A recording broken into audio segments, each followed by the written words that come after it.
สบายดีท่านผู้ชมโอ้ยพี่น้องเอ้ยเนาะแล้วก็สิได้ไปซื้อโทรศัพท์ให้อ้ายคำน้อยแล้วก่อนสิไปเฮาก็สิได้กินข้าวก่อนเนาะเฮ็ดเวียกเฮ็ดงานแล้วนี่พี่น้องเอ้ยเพราะว่าพอจะกินข้าวอยู่เทิงก่อนแล้วก็จะได้ไปแบ่งของกินให้ผู้เฒ่าอยู่ลุ่มแล้วก็หน้าที่เบาน้ำก็คือจะต้องได้เปลี่ยนแผ่นเพิดผู้เฒ่าจันทร์แล้วก็ต้มข้าวมื้อเช้าไปซะได้ไอ้เฟืองงอมไปเม่น มันจะเปลี่ยนเป็นแล้วบอกให้ซาวลีไปมอเด็ดขาดเด้อเพราะว่ายันเป็นพยาธิใส่ลูกคนน้อย อันน่ะมีแต่เอาปองลูกซอยให้มันกินแล้วก็มันปลดเสื้อเห็นนี่มันดำมาทั้งหลังแล้วมันสินุ่งไปได้เอาไปนี่น่ะมือตักเบิ่งนี่มือมันเต็งไว้มันปักไอ้แพทย์กับแม่เฒ่ามีหนังอัดปากให้นั่น ไปมากินข้าวกินข้าวกันมาซาวลีมาเนี่ยมีโอ้ยพี่น้องเอ้ยอาหารการกินมื้อนี้มีปิ้งซีนควายแล้วก็ซีนควายเห็นบ่ แม่น ไอ้บ่าวเฟืองเป็นผู้บ่าวเฟืองผู้ขวาเนี่ย มันครับ ซื้อ2ลูก นี่แหละพี่น้องเอ้ยอดทนเด้ออดทุกข์อดยากอดยากไอ้ตอนนี้นะถึงจนได้ค่ายาเฮาก็แต่ละมื้อต้องได้ออกตลาดเด้เฮาได้มีเงินแล้วว่ะเนาะออกตลาดไว้เฮาจะได้ซื้อทางน้ำก่อนโอ้ ถูกแถว ซื้อทางน้ำซื้อทางน้ำก่อนแล้วก็ซื้อซีนมาเต็กไว้เลยแม่นนั่นปะบ่ได้ แม่นเฮาจิแม่นละถูกต้องละ ตัว บัดนี้ น้อยเอาตัวน้อยเอา แม่นละ ตัวเยอะมันอันนั้นแพง นับก่อนเขาไปยักซื้อเขากันเอาอันพวกยางใหญ่ๆเหรอ เนาะ มัดใส่ตู้เย็นฮะ เอ้ยปฏิมา แม่นแหละ ถ้าซื้อมันจะละลาย แม่นแหละเอาใส่แบบว่า อันนึงสิซื้ออันสิขี่รถแล่นไปเอาอยู่บ้านพุ่นอันนึงสิซื้อน้ำก้อนอยู่นี่มาซื้อขึ้นประหยัดไล่กับประหยัดมันทึกทางมาเข้ามา บูเม่นมันประหยัดเงินเราเรื่องว่ามันเป็นก้อนย่างมันจะโดนอ่า คุมเดินละเดี๋ยวคุมเดินไปเอาตัวแท่งมันน่ะ ตัวแห้งมันไปซื้ออยู่ใกล้ จะมา ก็แห้งใกล้กูแห้งทำอีก เขา มันนี่มันนั่นไอ้คำนั้นว่าไอ้คำนั้นปัญหานั่งเป็นระเบียบโอ้นั่น มากิน ครับเขามันระบอกเลยเอาอีจอมเลย ลุ่ม ไปกินอยู่ลุ่มเอา มันใจปลาเสือซะ ไปจี้กินเนี่ย เฮ้ยapa จี้มันอะไรมันจะแจ๊ะติบุมีผู้สาวมาแจ๊ะอยู่บ้านมันจี้คิมติไปบอก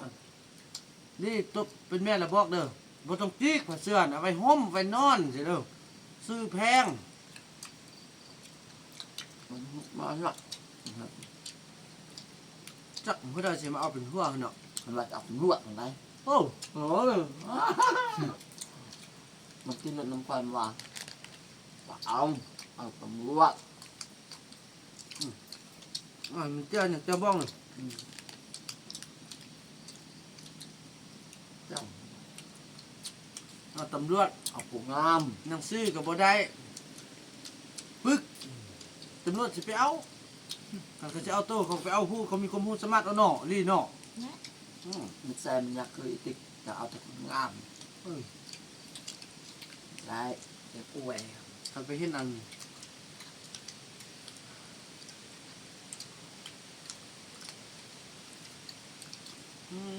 ฟ้าลมเอาเน่าแล้วไปเลย นานพัดเย็นนี้ แผ่นเวียกเราน้องแล้วหลังจากอันเอาเข้าเอานำเปลี่ยนเพื่อนพอเท่าจันแล้วกันสบายคำเนยไปซื้ออันซื้อโทรศัพท์เจียมพาดวงนึงเด้อเพราะว่าซื้อโทรศัพท์มาแล้วจะมาฮอดจะมาแว่พามันทางอันญาลังเฮือนแล้วสิซากโทรศัพท์ไปคัน จักปะไว้ พอซื้อมาลิ้นดับบ่ได้ก็ซากเต็มก็ได้จุลิ้นได้ เช่น แล้วตอนช่วยแล้วก็เบิ่งก็กินหันย้อนนั่นแล้วก็ยอดนมซะข้างหลังช่วยเอาบุญช่วยจน นมสุบางสองแท็ก แค่ป้องน้อยบ่ป้องน้อยละกินกันว่าป้องเนี่ยกินบ่หมดแล้วมันฮูดเรียกเอาบุญนำกันเท่าไหร่นั่นน่ะเฮาได้มาลงเรือลำเดียวกันละ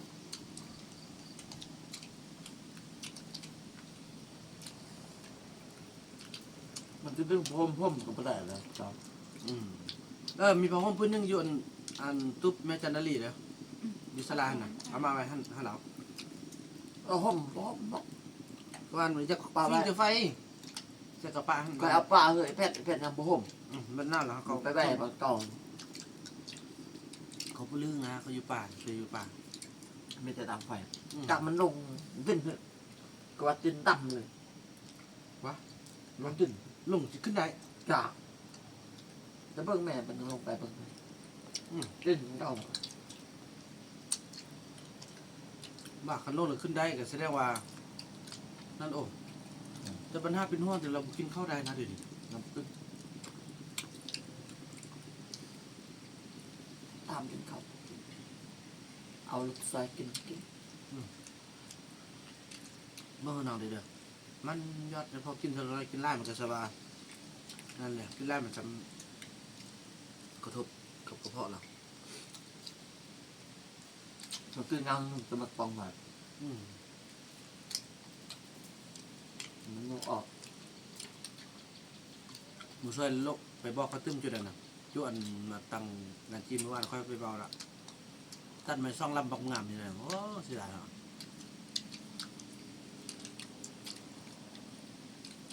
ครับ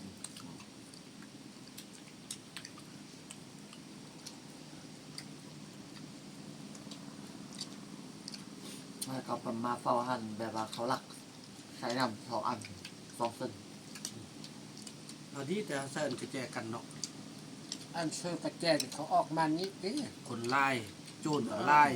มีสติระวังตัวพวกนั้นเป็นหูเป็นตาพวกนั้นเข้ามาแบบน่าสงสัยละอื่นซะน้องเลยเด้อ อย่างเป็นมีผู้อันลักมาแล้วมาทิ้งเสื่องไว้ส่วนอะไรอย่างทำ มันประหยัดคนเขาเอา บ่คนเฮาบ่เอาไอ้เฟืองแต่ว่าฮู้เขาอันคืดโปร่งหายซะเฮาเขาสิลักมาทิ้งไว้ส่วนเฮาแล้วนี่จุอันเจ้าของส่วนเขาก็สิตีราคาว่าเฮาลักมาเฮาให้บ่เอาอยู่แล้ว เบิ้ลเขาขี่รถมานี่น้องแบบเอาตามไปหนักว่ะไปรู้สอบพ่อจนหลัก2 อันแล้วเขาว่าไปสอบบ้างไหมคนเฮาเนี่ยอยู่นี่บ่มีไผหรอมีแต่3 คนหรอเฮาแต่บ่เอาแล้วแต่มันนั่นเขาจัดกับซับจับตุกคอยมันนั่งบ่เอาขี่รถไปเจ้ายังนำไปเอาแบบกับซับเขาจะตกอยู่ทางเนาะ ตกอีกทางไอ้ เขาจะว่าเขาขี่รถไปไปให้จีนนั่นน่ะไปเจ้าของมันขี่รถพี่มาเอาเป็ดแกะเขาทำอันนี้ของอ้ายอันนี้เอาให้มัน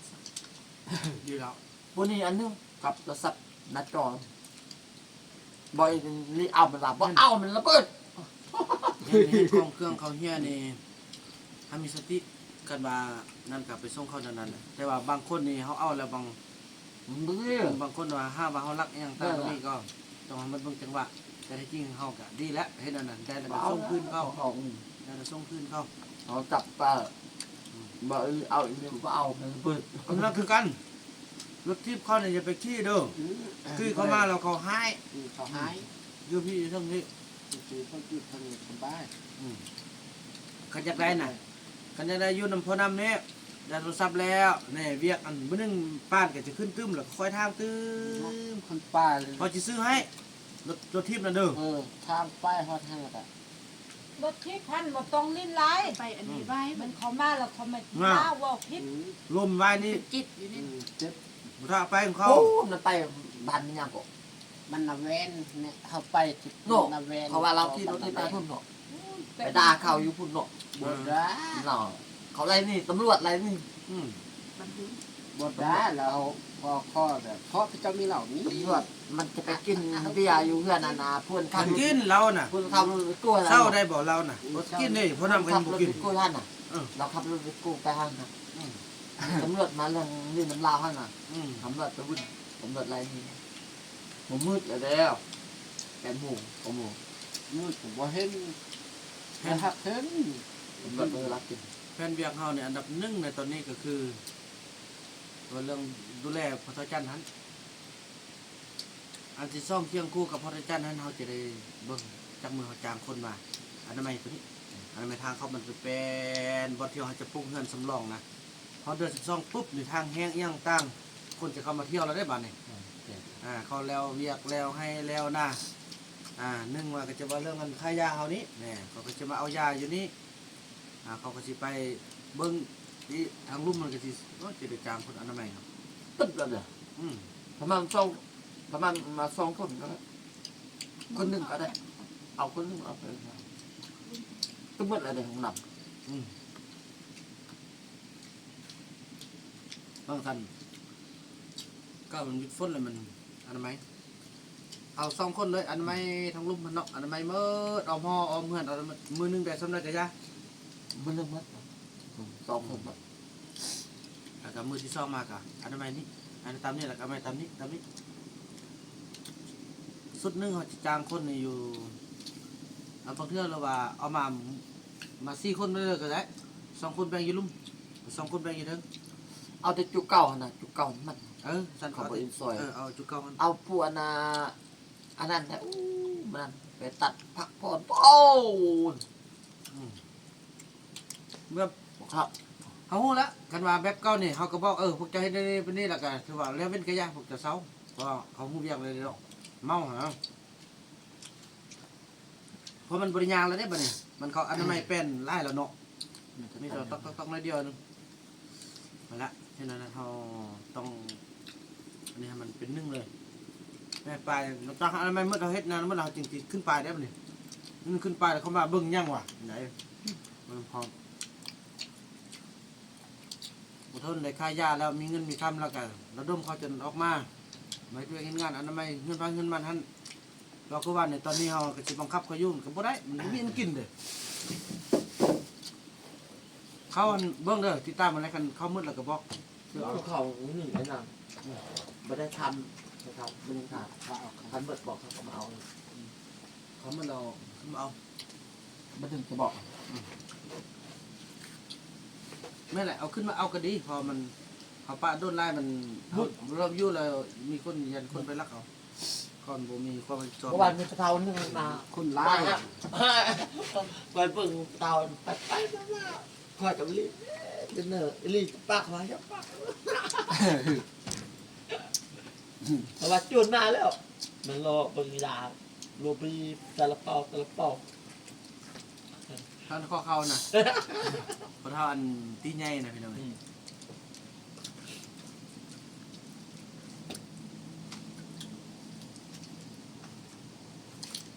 คือหลายงามน่ะงามมากหมดก็จองเบอร์ก็ต้อง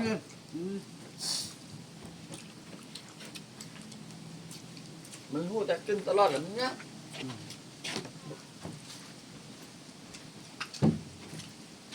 เราไปในส่วนนะลูกตลอด ลูกข้อเป็นอาชีพเลยนะเป็นข้อทานในแท้อ้นน่ะช่วยกับโบสร้างสิช่วยแต่จริงเราไปรับจ้าง5 ใบกันยังได้อยู่นะ ได้ เอาเงินเอาคำมาซื้อข้าวซื้อน้ำนี่เอาแต่ลูกข้อยังเดีย ใคร ว เขายังซื้อ ซื้ออื่นไข่แล้วนะ ใช่ไง ไข่เนียวมาบอกมากินลืมโอ้นางลีกินไปแล้ว ก็ได้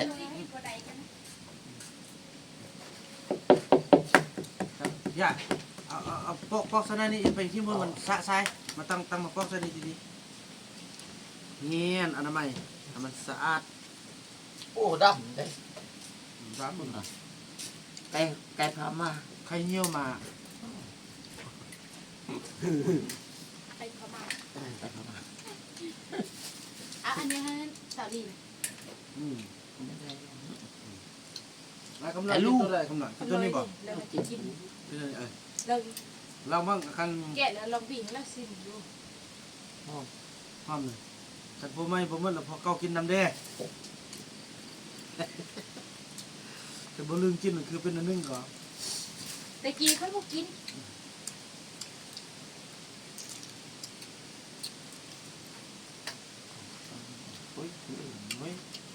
โอ้ยแดด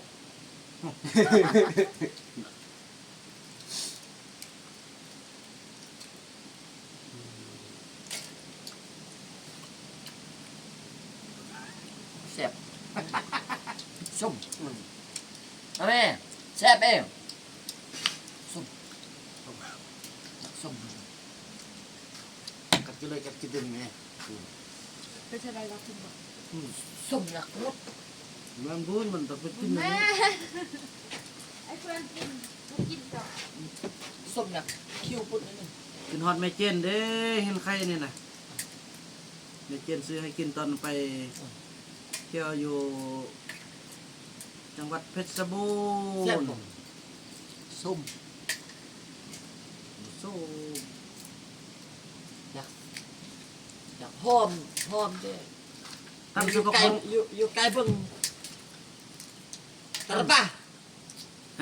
ตร คือ บ้า แก้วเนี่ยคือแก้วขนาดนี้เห็นมัน ทำ หมด อะไร เลย กินเนาะ